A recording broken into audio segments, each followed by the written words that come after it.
look at our fellow brothers kidnapping priests. And those who are holding Father, release him. Release him peacefully. And God will bless you. If you don't, you will end shamefully. Your Father will be released.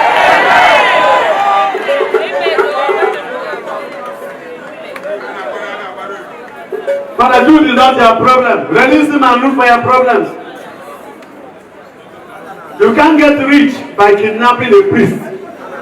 Touch not my anointed, do no harm to my prophet. The way of men offer to God and not a Christus. What are you going to do with the priest? You want money? Any money gotten from such means will never be profitable to the person.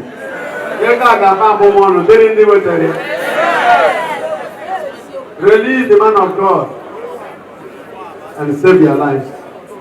And you priests, men of God, I encourage you, don't allow anybody to discourage you if you know that what you are doing is real. The devil can use anybody to stop you. The devil used Judas to kill Jesus. The devil even used Peter to deny Jesus while holding the keys of heaven. The other one, why carrying the apostolic purse as the CBN governor, central bank governor of the whole apostles? Yes, the devil used him. You can use anybody. So if they ask you to stop, once you know that what you are doing is not right, stop. But if what you are doing is according to the mandate of the Holy Spirit, they cannot understand you. So why should somebody who doesn't understand you tell you what to do and what you are not doing? Did we not all come from the seminary? Our leaders should help the church and help the country.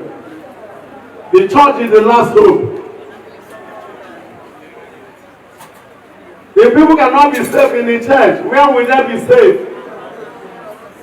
If you come to morning mass and your priest is kidnapped, what will you do? What an error. So I'm asking our young men, beware, don't attract causes to yourselves. There are things you don't do. In case you are one of those who may be contemplating such evil, it is not an option at all. Touch not my anointed. Psalm 105:15 still stands. My prophet, you know how. Respect your days. It's true that some of our leaders have led us to these deeper anti-clerical activities. They have encouraged you to insult priests.